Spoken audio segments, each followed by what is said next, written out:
Assalamualaikum warahmatullahi wabarakatuh. Sebelumnya izin memperkenalkan diri terlebih dahulu. Perkenalkan, nama saya Triansyah Budi Pamulyo dengan NIM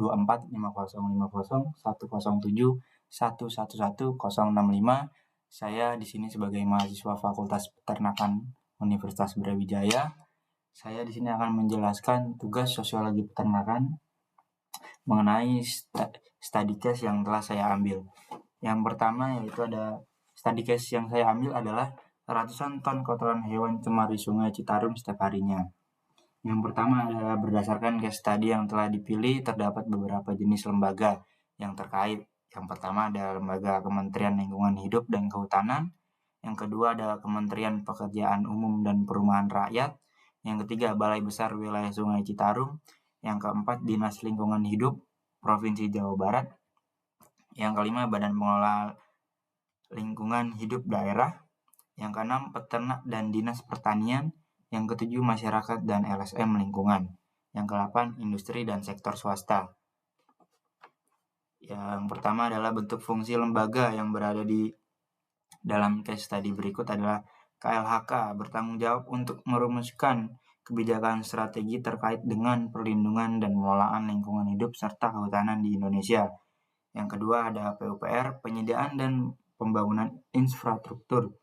PUPR bertanggung jawab untuk merancang, membangun infrastruktur dasar seperti sarana dan prasarana perkantoran, pengembangan dan pengelolaan sistem penyediaan air bersih untuk masyarakat. Yang ketiga ada pengelolaan sumber daya air. BBWS Citarum bertanggung jawab untuk mengelola dan memanfaatkan sumber daya air di wilayah Sungai Citarum dengan prinsip keberlanjutan seperti pengelolaan cadangan air tanah dan permukaan. Yang kedua, pengelolaan bendungan, waduk, dan saluran irigasi. Yang keempat, perumusan kebijakan pengelolaan lingkungan hidup. DLH Provinsi Jawa Barat memiliki fungsi dalam merumuskan kebijakan lingkungan hidup yang sesuai dengan kebutuhan dan karakteristik daerah. Yang pertama ada penyusunan peraturan daerah, ada Perda. Yang kedua penyusunan rencana kerja dan kebijakan pengelolaan lingkungan hidup untuk jangka panjang, termasuk dalam hal pengendalian polusi, konservasi, dan keberlanjutan alam. Yang kelima, BPLHD memiliki fungsi untuk merumuskan dan melaksanakan kebijakan pengelolaan lingkungan hidup di tingkat daerah, seperti penyusunan kebijakan pengelolaan lingkungan hidup sesuai dengan kondisi lokal, seperti dalam perencanaan pembangunan daerah yang memperhatikan kelestarian lingkungan. Selanjutnya ada pengintegrasian prinsip keberlanjutan dalam berbagai sektor pembangunan daerah seperti perumahan, industri, pertanian, dan infrastruktur. Yang keenam, lembaga peternak dan dinas pertanian memiliki peran penting dalam mendukung sektor pertanian dan peternak di Indonesia. Keduanya memiliki fungsi yang saling melengkapi, di mana lembaga peternak lebih berfokus pada aspek organisasi dan aspek advokasi peternak. Selanjutnya yang ketujuh, lembaga masyarakat dan LSM lingkungan memiliki peran penting dalam pengelolaan lingkungan hidup baik tingkat lokal, nasional maupun internasional. Yang kedelapan, fungsi lembaga industri dan sektor swasta. Peningkatan daya saing industri, penyediaan infrastruktur dan fasilitas pendukung, pengembangan sumber daya manusia, pengelolaan sumber daya alam berkelanjutan. Selanjutnya ada berdasarkan case study adalah ciri-ciri umum pada tiap lembaga. Yang pertama adalah lembaga pemerintah. Ciri umumnya kepentingan umum, organisasi yang jelas, sarana dan prasarana. Kepentingan umumnya adalah dibentuk dengan tujuan utama untuk mengelola kepentingan publik atau masyarakat. Organisasi yang jelasnya adalah organisasi yang terorganisir dengan baik, dengan pembagian tugas dan wewenang di antara pimpinan, staf, dan unit kerja lainnya. Struktur ini biasanya terdiri dari pejabat eksekutif, legislatif, dan yudikatif. Selanjutnya ada sarana dan prasarana. Sarana dan prasarana yang diperlukan untuk mendukung kelancaran operasional kantor, gedung, peralatan, teknologi, atau sumber daya lainnya. Yang kedua ada lembaga masyarakat. Ciri umumnya adalah tujuan sosial dan kemanusiaan. Dibentuk mencapai tujuan sosial, kemanusiaan, atau kesejahteraan bersamaan bertujuan untuk fokus pada peningkatan kualitas hidup, pemberdayaan masyarakat, atau perbaikan kondisi sosial. Selanjutnya ada organisasi yang mandiri. Lembaga masyarakat umumnya mandiri dalam hal pengelolaan dan operasional, tidak sepenuhnya tergantung pada dana atau arahan pemerintah atau beberapa sektor swasta. Selanjutnya ada beroperasi di berbagai sektor. Lembaga ini beroperasi di berbagai sektor kehidupan sosial seperti sektor pendidikan, kesehatan, lingkungan hidup, ekonomi, dan hak asasi manusia. Selanjutnya ada beberapa perilaku dalam study case ini. Menyimpang karena pencemaran Sungai Citarum disebabkan oleh ratusan ton kotoran hewan yang dibuang setiap harinya. Kita dapat melibatkan berbagai perilaku yang terlibat, baik dari masyarakat, industri, maupun pemerintah. Pencemaran sungai di lingkungan yang serius dan mencerminkan bagaimana perilaku manusia, terutama dalam pengelolaan limbah hewan dan kesadaran lingkungan oleh masyarakat sekitar. Jadi yang pertama adalah pencemaran lingkungan. Tindakan ini dapat mencemarkan lingkungan karena membuang kotoran hewan tanpa adanya pengelolaan yang baik. Salah satu penyebab utama pencemaran ini adalah banyak peternak dan pengusaha peternak yang tidak memiliki sistem pengelolaan limbah yang memadai. Selanjutnya ada hubungan antar kelembagaan, yakni ada lembaga pemerintah, industri peternakan, pengelolaan limbah, selanjutnya ada lembaga masyarakat, ada LSM, ada lembaga pendidikan dan riset, dan dilanjut oleh lembaga internasional. Selanjutnya adalah berdasarkan lembaga yang terdapat pada case study. Yang pertama ada pihak berkuasa. Pemerintah daerah Provinsi Jawa Barat dan Kabupaten Bandung sebagai otoritas yang mendukung penyelenggaraan pemerintah.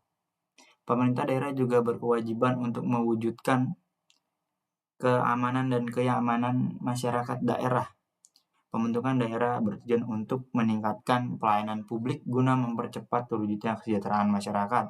Kedua, ada Balai Besar Wilayah Sungai Citarum atau biasa disebut BBWS Citarum, berperan sebagai pelaksanaan pemantauan dan pengawasan penggunaan sumber daya air dan penyidikan tindak pidana bidang sumber daya air untuk menyusun rencana dan program pengelolaan sumber daya air dan melakukan konstruksi, operasi, dan pemeliharaan sumber daya air. Yang kedua ada pihak yang dikuasai. Masyarakat yang bergantung pada Sungai Citarum, anggota masyarakat ini bergantung pada air yang berada di Sungai Citarum. Mereka adalah pihak yang dikuasai dalam konteks tersebut karena lebih dari 25 juta orang di Jawa Barat bergantung pada Sungai Citarum. Sungai ini menyediakan energi dan air serta menopang mata pencarian masyarakat melalui pertanian, peternakan, perikanan, dan ekonomi swasta. Yang ketiga ada dimensi kekuasaan dan cara memperedanya. Poin pertama yaitu adalah dimensi kekuasaan dalam pencemaran Sungai Citarum, kekuasaan yang diatur, kekuasaan sosial, dan kekuasaan ekonomi, pemerintahan pusat dan daerah, pembuatan kebijakan dan regulasi yang standar, baku mutu, dan peraturan pengelolaan limbah.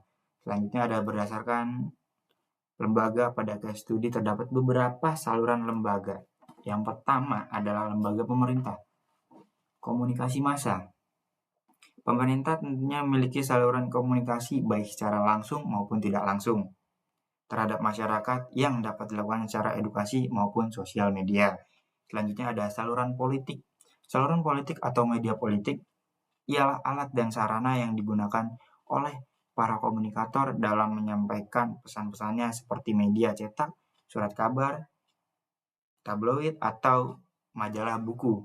Selanjutnya ada ideologi. Pemerintah juga mendorong ideologi gagasan dan keyakinan yang menyeluruh dan sistematis yang menyangkut bidang kemanusiaan. Selanjutnya yang kedua, lembaga masyarakatan atau bisa disebut dengan LSM. Yang poin pertama ada poin tradisional, kelompok swadaya yang memperoleh kekuasaan yang didapat komunikasi dan memiliki pengaruh besar terhadap komunitas. Yang poin kedua, ideologi. Kelompok ini mendorong sektor lembaga yang produktif serta sifat tolong-menolong dan gotong royong antar masyarakat. Selanjutnya, bentuk-bentuk wewenang pemerintah sebagai berikut. Yang pertama ada wewenang pemerintah pusat, peraturan terkait pengelolaan limbah peternakan untuk mengelola limbah mereka dengan pengelolaan air limbah peternakan. Selanjutnya ada wewenang lembaga non-pemerintah, lembaga swadaya masyarakat yang mencakup Yayasan Citarum dan mengajukan tuntutan. Yang terakhir ada wewenang lembaga internasional, pembiayaan dana hibah dipinjam untuk pengelolaan limbah yang ramah lingkungan. Selanjutnya di tugas pekan ketiga, yang pertama ada kebijakan-kebijakan utama dalam sektor peternakan di Indonesia yang terjadi pada kasus ini. Yang pertama, regulasi pengelolaan limbah peternak. Pemerintah Indonesia sudah memiliki berbagai regulasi terkait pengelolaan limbah, termasuk dari sektor peternakan. Hal ini menyangkut Undang-Undang Nomor 32 Tahun 2009 tentang perlindungan dan pengelolaan lingkungan hidup, mengatur bahwa setiap kegiatan yang berpotensi mencemari lingkungan harus memiliki izin dan melakukan pengelolaan yang tepat. Yang kedua, pembangunan infrastruktur pengelolaan limbah. Kebijakan yang bertujuan untuk membangun infrastruktur pengelolaan limbah peternak seringkali terhambat oleh keterbatasan anggaran dan kurangnya perhatian dari pemerintah daerah. Oleh karena itu, kebijakan yang terintegrasi antara pemerintah pusat dan daerah diperlukan untuk memastikan pembangunan infrastruktur yang dapat mengatasi masalah limbah peternakan. Poin ketiga, penerapan teknologi ramah lingkungan. Dalam beberapa tahun terakhir, ada dorongan untuk mengimplementasikan teknologi ramah lingkungan dalam pengelolaan limbah peternak. Kebijakan yang mendukung adopsi teknologi ini melalui insentif atau bantuan kepada peternak dapat mengurangi dampak negatif terhadap lingkungan, khususnya di wilayah Sungai Citarum. Yang kedua, ada salah satu kendala yang dihadapi peternak dalam mengakses layanan biogasasi. Banyak peternak, terutama peternak kecil, mungkin tidak memiliki akses ke teknologi biogasasi yang efisien dan ramah lingkungan untuk mengelola kotoran hewan secara terintegrasi. Teknologi seperti pembuatan biogasasi atau pengelolaan limbah organik seringkali memerlukan investasi awal yang tinggi dan pengetahuan teknik yang terbatas. Yang ketiga ada proses biogasasi ini yang tepat, pencemaran di Sungai Citarum dapat berkurang secara signifikan sekaligus memberikan keuntungan ekonomi dan lingkungan yang lebih dari tantangan keterbatasan infrastruktur, biaya investasi awal, kurangnya pengetahuan dan dukungan. Yang keempat, peran instansi pemerintah dalam peningkatan kualitas pelayanan publik kepada peternak. Poin pertama yaitu penyeluruhan dan edukasi kepada peternak. Poin kedua, menyediakan infrastruktur dan fasilitas. Poin ketiga, pendanaan dan pembiayaan. Poin keempat, regulasi dan kebijakan. Selanjutnya ada tugas pekan keempat, yaitu permasalahan sosial yang terjadi akibat pencemaran Sungai Citarum oleh ratusan ton kotoran hewan setiap harinya. Dapat dijelaskan melalui beberapa sumber. Perubahan sosial yang berkontribusi terhadap masalah tersebut. Yang A, perkembangan industri peternak. Meningkatnya jumlah peternak di sekitar Sungai Citarum menyebabkan meningkatnya jumlah kotoran hewan yang dihasilkan. Dalam hal ini ada perubahan sosial dalam pola hidup dalam peternak dan praktik peternakan. Yang B, perubahan tata guna lahan. Banyaknya pembangunan kawasan, perubahan, dan industri di sekitaran daerah aliran Sungai Citarum meningkatkan volume limbah yang dibuang ke sungai. Hal ini berkontribusi pada berkurangnya area resapan air alami sehingga limbah dan kotoran hewan lebih mudah mengalir ke sungai. Yang kedua, faktor penyebab perubahan sosial dalam kasus ratusan ton kotoran hewan cemari Sungai Citarum setiap harinya. Yang pertama ada faktor internal. Ya, faktor internal mencakup beberapa perubahan pola kehidupan masyarakat, kurangnya kesadaran lingkungan di kalangan masyarakat, pengaruh kebudayaan dan kebiasaan tradisional, terus ada faktor eksternal, perubahan ekonomi global, perubahan kebijakan pemerintah, pengaruh perubahan iklim dan bencana alam. Yang ketiga, faktor pendorong dan penghambat. Yang pertama ada faktor pendorong. Permintaan ekonomi yang tinggi terhadap produk peternakan, keinginan untuk meningkatkan keuntungan secara cepat, kurangnya kesadaran lingkungan. Selanjutnya ada faktor penghambat. Penegakan hukum yang lebih ketat, peningkatan infrastruktur dan dukungan dari pemerintah, kemajuan dalam kebijakan lingkungan yang lebih baik. Selanjutnya ada yang keempat, tahapan proses perubahan sosial. A. Tahap awal, kenyataan dan kesadaran. Pencemaran, poin pertama, pencemaran air akibat limbah peternakan. Poin B, beberapa individu atau kelompok mulai menyadari dampak negatif yang ditimbulkan oleh pencemaran ini. Yang B, tahap identifikasi dan proses sosial. Organisasi lingkungan terjadi. Yang pertama ada organisasi lingkungan, yang kedua ada terjadi protes terhadap kebijakan pemerintah atau pelaku industri peternakan. Yang terakhir, media dan beberapa platform digital mulai memberitahu tentang pencemaran ini. Dan yang kelima, bentuk perubahan sosial. Perubahan dalam pola perilaku, perubahan dalam cara pengelolaan limbah peternakan, perubahan kebiasaan masyarakat, dan poin yaitu selanjutnya B, perubahan dalam nilai sikap, kesadaran lingkungan yang meningkat, adopsi nilai berkelanjutan. Yang terakhir ada C, perubahan dari struktur sosial, perubahan dalam hubungan antara peternak dan pemerintah, penguatan peran masyarakat.